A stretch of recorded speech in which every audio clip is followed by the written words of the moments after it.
네, 오늘은 바울이 헌금을 강조하는 이유 이런 제목으로 우리 고린도후서 8장 1절에서 15절 말씀을 함께 나누겠습니다. 사람은 돈에 참 민감합니다. 그래서 돈 때문에 마음이 상하기도 하고 또 인간관계가 가족이나 부부나 뭐 또 친척이나 이런 인간관계가 깨지는 일도 비일비재하게 일어나지 않습니까? 그래서 사람들은 돈에 대해서 이야기를 들을 때나 이야기를 할 때에 아주 조심합니다. 가급적이면 돈 얘기는 안 하려고 하죠. 그래서 어쩌다가 이렇게 돈에 대해서 자꾸 이야기하는 사람을 만나면 불편합니다. 그렇지 않습니까? 그런데 오늘 본문을 보면 바울이 돈에 대해서 또 연보에 대해서 길게 이야기합니다. 이 연보라는 말은 우리 수재 의연금 이런 말 쓸 때 연자가 이게 드린다는 말이고 보자는 돕는다는 말인데 돕기 위해서 드리는 것을 자기의 재물을 드리는 것을 연보다 이렇게 표현합니다. 오늘 본문에 보면 8장에서 29절, 9장에서 15절, 도합 44절에 걸쳐서 이 헌금에 대해 또 연보에 대해서 길게 언급합니다. 사실 바울이 고린도 교회 교인들과의 관계가 어려워진 이유가 몇 가지가 있는데요. 그 중에 하나가 이렇게 돈 문제에 대한 이야기를 자주 했기 때문에 그렇습니다. 물론 오해였지만 거짓 선생들이 고린도 교인들에게 바울이 자꾸만 연보를 하라고 하는 것은 진짜 예루살렘 교회를 도우려고 하는 것이 아니라 자기가 돈 욕심이 있어서 저를 다 하고 거짓 선생들이 이 바울에 대해서 거짓말을 했습니다. 그것 때문에 누명을 쓰고 오해를 받았던 이 바울입니다. 그런데 그렇게 오해를 받고 또 누명을 쓰고 힘든 시간들을 이렇게 보냈으면서도 다시 이렇게 우리 같으면 이제 돈 얘기는 안 꺼낼 것도 같은데 바울은 오늘 본문에 보면 이 고린도 교인들에게 헌금에 대한 이야기를 또 꺼냅니다. 꺼내서 아주 적극적으로 앞에서도 말씀드린 것처럼 무려 44절에 걸쳐서 이렇게 고린도 교인들에게 연보에 참여할 것을 권면합니다.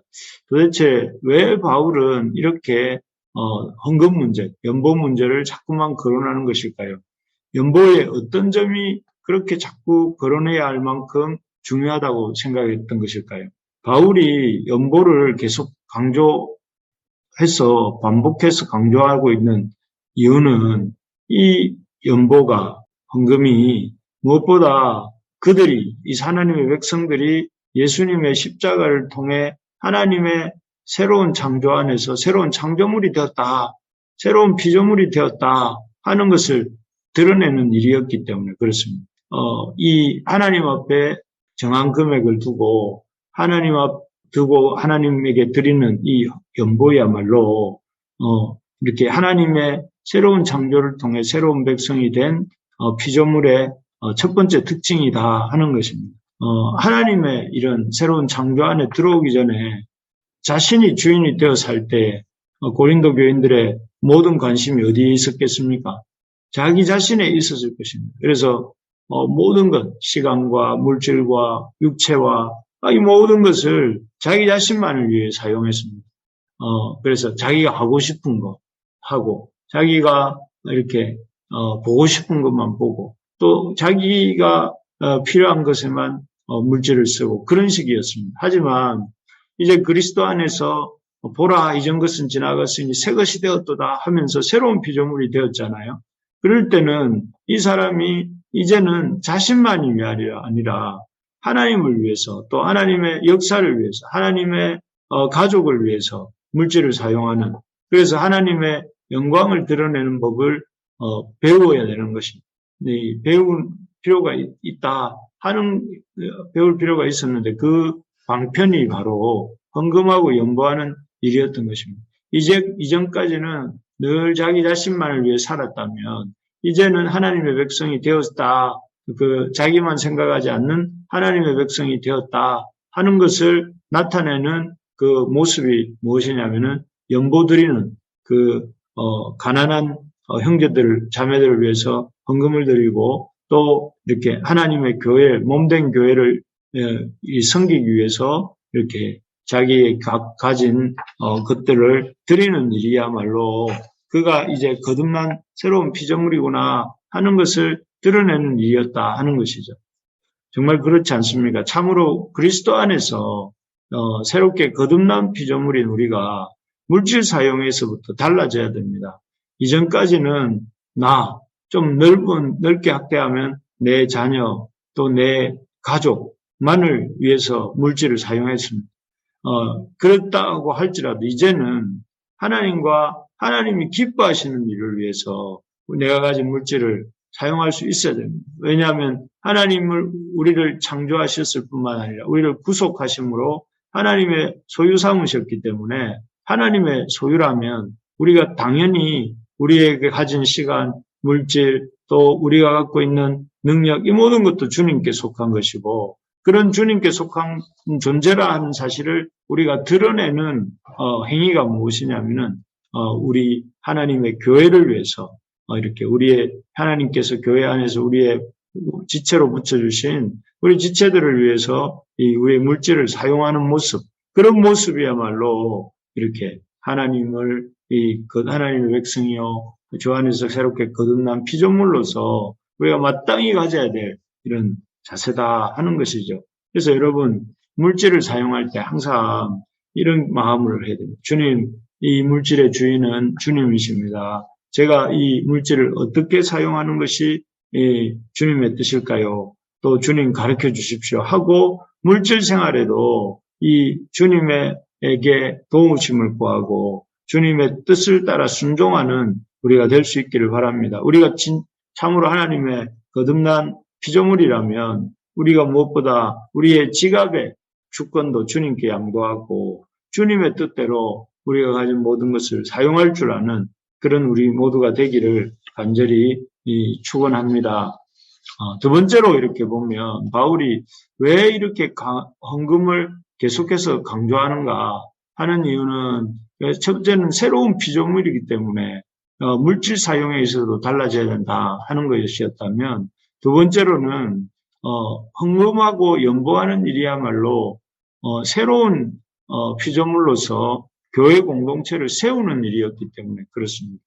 우리가 새로운 피조물로서 이제 해야 될 일이 있는데 그것이 무엇이냐면은 주님의 몸인 교회를 새로운 피조물인 교회를 세워가는 일이었습니다. 사실 마게도냐에 있었던 빌립보 교회, 데살로니가 교회, 베레아 교회가 있었는지 모르겠지만 베레아에 있는 성도들, 또 아가야에 있는 고린도 교회, 이런 교회들은 다 이방인 성도들 아닙니까? 이방인 성도들, 교인들 입장에서 보면 예루살렘 교회와 교인들은 자신과 아무런 상관이 없는 아주 그 이역만리에 떨어져 있는 교회요 사람들이었습니다.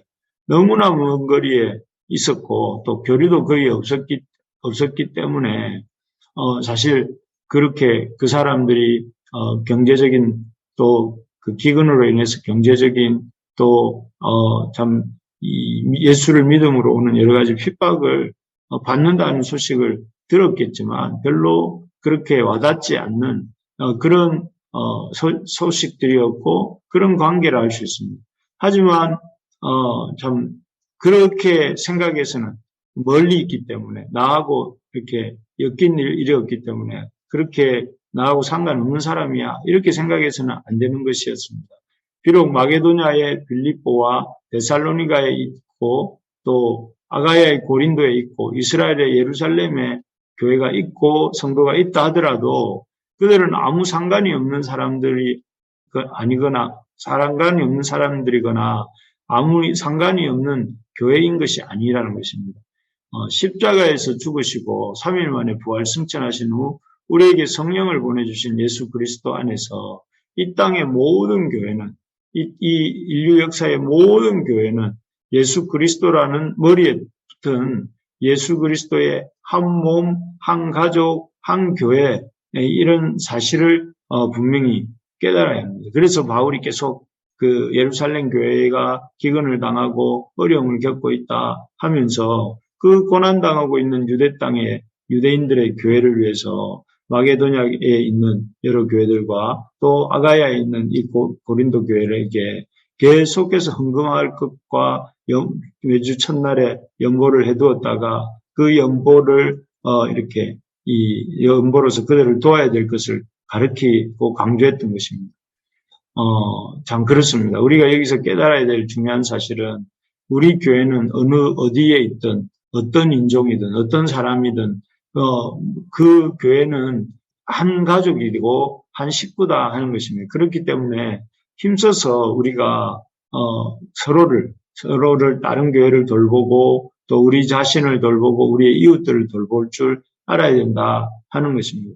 그래서 예루살렘 교회처럼 교회의 한 부분이 가뭄 때문에 경제적인 어려움과 고통을 겪고 있으면 말로만 이렇게 우리 지체 중에 누가 경제적인 어려움과 그로 인한 이 심적, 정신적 고통과 이런 것들을 겪고 있을 때에 교회가 그런 이들을 위로하되 그저 말로만 이렇게 위로하지 않고 할 수만 있다면 교회가 함께 연보를 해서 그 어려움을 실제적으로 도우며 그렇게 도와야 된다는 것입니다. 왜냐하면 우리가 한 몸이니까 우리 성도 한 사람 한 사람도 몸이고 또 지역교회 한 교회도 주님의 몸이기 때문에 우리가 이런 교회에서 또 이렇게 서로를 돕고 돌보는 그런 관계가 되어야 된다. 가족과 같은 관계가 되어야 된다 하는 것을 가르쳐주기 위해서 바울은 계속해서 헌금할 것과 연보할 것을 하고 있는 것입니다. 그래서 적어도 교회 안에 있는 어려운 사람들이 있다면 우리가 이렇게 그런 분들을 참 교회가 먼저 계속해서 도와야 된다 그런 것이죠. 그래서 우리가 좀 우리 구성원들 서로를 책임지는 또 그야말로 함께 하는 가족으로 여기고 어떻게 하든 서로의 필요가 참 무엇인지 잘 살피고 또 그 필요에 대해서 서로 먼저 채워줄 수 있는 그런 사랑으로 가득하는 사랑이 역사하는 그런 교회 새로운 공동체가 되기를 간절히 소망합니다. 말씀을 읽겠습니다. 바울이 헌금과 연보를 계속 반복해서 거론하는 이유를 살펴봤습니다.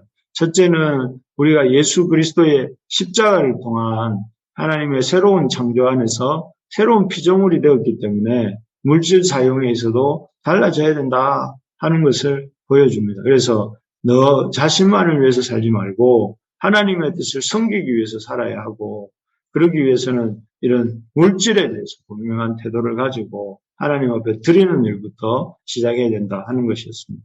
두 번째로는 바울이 헌금과 연보를 반복해서 거론했던 이유는 헌금과 연보야말로 주님의 몸을 세우는 일이었기 때문입니다.